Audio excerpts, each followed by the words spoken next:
경자진 사람들의 마음을 읽어보는 코너 호모 이코노미쿠스입니다. 드라마 태양의 후예 기억하시나요? 한류 스타 송혜교 씨가 얼굴에 톡톡 두드리던 쿠션 파운데이션, 해외에서도 큰 인기를 끌면서 이른바 K-뷰티의 위상을 확인시킨 바 있는데요. 이제는 이 수출 효자로 입지를 다진 한국 화장품, 지구 어디서든 만날 수 있도록 도와주는 스타트업이 있습니다. 비투링크 이소영 대표 나오셨습니다. 네, 대표님 안녕하십니까? 안녕하세요. 네, 이 뷰티업계 대표라고 제가 소개를 해서 아마 많은 분들이 여성분이 나오시나 했을 수도 있을 것 같은데 네. 남성분이시네요. 네, 예, 평소에 좀 이렇게 뷰티에 관심이 많으신가요? 오늘은 좀 화장을 해가지고요. 그렇게 보일 수도 있긴 한데요. 네. 실제로는 그렇게 뭐 그루밍 쪽 이런 건 아닙니다. 그래도 아무래도 이런 뷰티업계 종사자로서 다양한 분들 만나려면 뭐 피부 관리 이런 것도 좀 신경을 쓰시겠어요? 네. 예, 아무래도 신경 안 쓸 수가 없기 때문에 다양한 제품들 뭐 테스트할 겸해서 네. 자주 바르곤 있습니다. 그럼 지금 하시는 그 스타트업이 화장품을 만드는 회사인가요? 저희는 화장품을 유통하는 회사에 가깝습니다.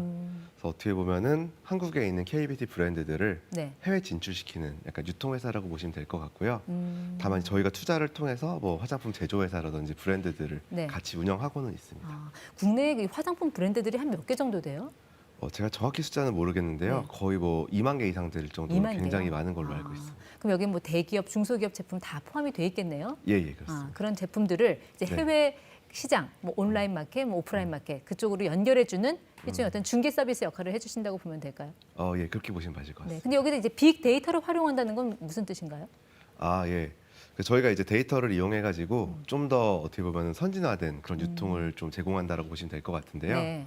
좀 예를 들어서 말씀드리면 그 중국으로 가는 화장품들 있잖아요. 아마 많이들 알고 계시겠지만 네. 뭐 명동에 가면은 막 이렇게 막 쓸어 담으시죠? 쓸어 담으시고 면세점 가도 막 이렇게 막 앉아가지고 막 네. 이렇게 하시는 분들 있잖아요. 어떻게 보면 우리나라 브랜드들이 중국으로 넘어가는 굉장히 큰 방식 중에 하나가 네. 그런 식으로 어떤 개인 중개업자를 이용해서 중국으로 넘어가는 흔히 방식이었어요. 보따리상이라고 하는. 예, 맞습니다. 근데 브랜드 입장에서는 당연히 매출이 나니까 좋긴 한데 네. 한 가지 단점이 이렇게 넘어간 물건들이 어디서 어떻게 얼마에 팔리는지를 알 수가 없는 겁니다. 네. 그래서 예를 들면 저희가 하는 것들은 중국의 온라인 데이터를 데일리로 이제 수집을 해가지고 네. 지금 네가 이렇게 따이공이라든지 보따리상을 통해서 공급했던 제품들이 네. 어떤 채널에서 얼마에 얼마나 팔리고 있고 소비자들은 거기에 대해서 어떤 리뷰를 달고 있어 네. 이런 것들 분석해서 보여주는 서비스라고 그렇군요. 보시면 될 것 같습니다. 네.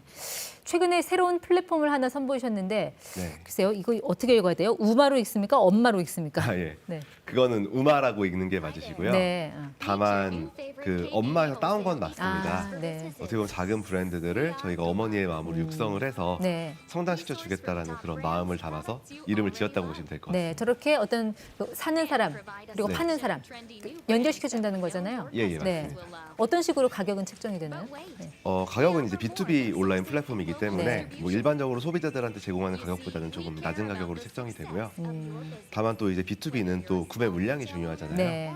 그러다 보니까 뭐 구매 물량에 따라서 가격이 좀 달라지기도 하고, 그다음 뭐 재고의 어떤 뭐 많은 재고냐 적은 재고냐에 따라서 달라지기도 네. 하고요. 뭐 VIP 고객 같은 경우에는 뭐 내고가 가능하기도 하고 그런 그렇군요. 서비스라고 보시면 될 것 같습니다. 네.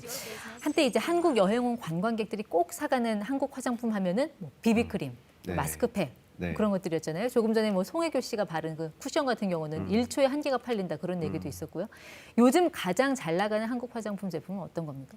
요즘은 그런 슈퍼스타는 좀 사라진 추세라고 보여집니다. 네. 그래서 예를 들면 뭐 미국에서 비비크림 인기가 많고 중국인들이 마스크팩을 좋아하고 네. 이런 좀 슈퍼스타 SKU들이 있었는데요.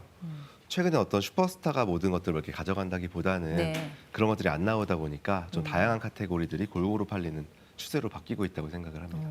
그럼 가장 공을 들이는 시장은 아무래도 중국인가요? 예, 뭐 그렇게 말하면 또 저희 회사의 다른 그 지역 직원들이 네. 약간 좀 섭섭할 수가 있기 때문에 매출 기준으로 가장 큰 지역은 중국이 맞습니다. 그동안 뭐 중국 시장에 K-뷰티 열풍이 불기 시작할 때부터 사업을 하셨으니까 사드, 네네. 한알령 여러 가지 부침을 겪으셨는데 네네. 그래서 이렇게 한 번 대인 경험이 좀 이 시장에 진출하는 데 좀 주저하게 만든 그런 요인이 되진 않았어요? 사실 좀 걱정이 없다라고 하면 거짓말인 것 같습니다. 왜냐하면 이제 국가의 특성상 뭐 하루아침에 정책이 바뀌기도 하고 뭐 이런 여러 가지 이슈들이 발생하기도 하기 때문에 두려움이 없다고 하면 거짓말이지만 네. 그럼에도 불구하고 중국이 세계 2위의 화장품 시장이고 앞으로는 아마 세계 1위까지 성장할 수 있을 거라고 생각을 하거든요. 네. 그래서 어떻게든 중국을 해야 된다라고 생각을 하고 네. 그래서 오히려 중국 회사보다 더 중국 회사 같이 운영을 해야 된다라는 네. 걸 첫 번째로 삼고 있고요. 아, 두 번째로는 혹시라도 단기적으로 중국에 문제가 생길 수 있으니 네. 다른 나라 매출들을 늘려서 이런 어려움을 버틸 수 있는 체력을 키워야겠다라고 네. 생각을 하고 있습니다. 그 실제로 우리 그 수출 비중을 이제 국가별로 나눠보면 역시 중국이 47% 제일 많고 네. 중국하고 홍콩에 좀 쏠림 현상이 심한 것 같아요. 네. 미국, 일본, 베트남 좀 다른 나라로 다변할 필요성이 있어 보이는데 나라마다 이렇게 좋아하는 한국 제품이 다 다르잖아요. 고객들 그렇죠. 취향도 다르고 예, 예. 현지화 전략을 어떻게 가져가세요? 일단 중국에서 인기가 많은 제품을 미국으로 가져간다고 성공하는 건 절대 아닙니다. 네. 기본적으로 소비자들마다 가지고 있는 철학이 되게 다른데요. 예를 들면 미국 같은 경우에는 뭐 비건이라든지 동물 실험 금지라든지 네. 아니면은 뭐 인종 차별이나 뭐 페미니즘 이런 것들에 대해서 되게 엄격한 기준을 가지고 있어요. 가치 소비에 대한 기준. 예, 예, 네. 맞습니다. 근데 중국에 진출하려면 네. 필연적으로 동물 실험을 해야 되거든요. 왜요? 왜냐하면 중국 진출하려면 이제 위생 허가라는 걸 받아야 되는데요. 네. 위생 허가를 얻기 위해서는 동물 실험이 필요해요. 아, 그렇군요. 네. 그러니까 이제 또 딜레마가 생기는 거죠. 내가 이제 중국에서 어느 정도 매출을 했고 네. 이걸 가지고 미국으로 넘어가고 싶은데 미국인들은 동물 실험한 브랜드는 난 사지 않겠어. 아, 네. 뭐 이런 식으로 나오니까 네. 국가를 확장하는 건 되게 중요한데 좀 치밀한 전략이 필요하다고 네. 볼 수 있을 것 같습니다. 최근에 뭐 시장 트렌드 유심히 보고 계시겠지만요. 이제 네네. 불황에 립스틱이 뜬다는 말도 좀 이제는 안 맞는 것 같아요. 아, 예. 지난해 코로나로 정말 불황이 깊었던 시기에도 보면은 립스틱보다는 좀 새로운 스타가 나타났던데요. 네. 아, 예, 예. 아무래도 마스크로 이제 얼굴에 바지색을 가리다 보니까 립 같은 것들은 사실 좀 판매가 줄어들었다고 보는 게 맞는 것 네. 같고요. 대신 이제 눈이 워낙 부각되다 보니까 뭐 눈 관련된 메이크업 네. 같은 것들은 아이섀도우 같은 거. 예, 예, 맞습니다. 네. 아, 그렇군요. 이 화장품 강국하면 아무래도 또 일본을 빼놓을 수가 없어서 뭐 J뷰티다 뭐 이런 얘기도 하는데 우리 K뷰티가 요즘 J뷰티에 약간 밀린다 뭐 이런 얘기도 들려요. 맞습니까? 네네. 그건 이제 뭐 보는 관점의 차이인 것 같습니다. 그래서 예를 들면은 중국 시장에서는 확실히 요즘에 K뷰티가 J뷰티 같지 않은 것은 맞는 것 네. 같습니다. 실제 소비자의 반응도 그렇고 뭐 MD들 만나도 비슷한 얘기를 하고요. 네. 데이터를 봐도 좀 그런 식으로 나오고 있습니다. 반대로 일본 시장에서는 또 되게 재밌는 일이 벌어지고 있는데 네. 일본 시장에서는 또 K뷰티가 굉장히 선전을 하고 있거든요. 그래서 어떻게 보면은 저는 이제 그 각 브랜드가 가진 특성 때문이라고 생각을 하는데 네. K뷰티는 정말 빠르고 소비자들이 원하는 것들을 잘 만들어주는 특성이 있어요. 네. J뷰티는 느리지만 네. 자기가 맞다고 생각하는 브랜드 가치를 지키는 특성이 있습니다. 네.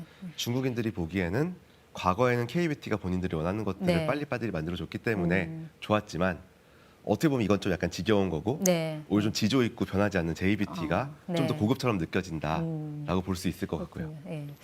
아무래도 이제 그 화장품을 다루는 스타트업이다 보니까 또 글로벌 기업이다 보니까 뭐 직원들이 네. 최소 뭐 2개국어는 한다는 예. 얘기도 들리고 굉장히 독특한 조직 문화가 있다고 들었어요. 산에 예. 뭐 와이키키가 있다는 얘기는 어떻게 해서 아, 나온 예. 얘기인가요? 네. 산에 이제 저희가 쓰는 휴게 공간을 와이키키라고 합니다. 네. 그래서 그게 이제 저희가 창업했을 초기에 2014년에 이제 이사를 저희가 직접 했어요. 네.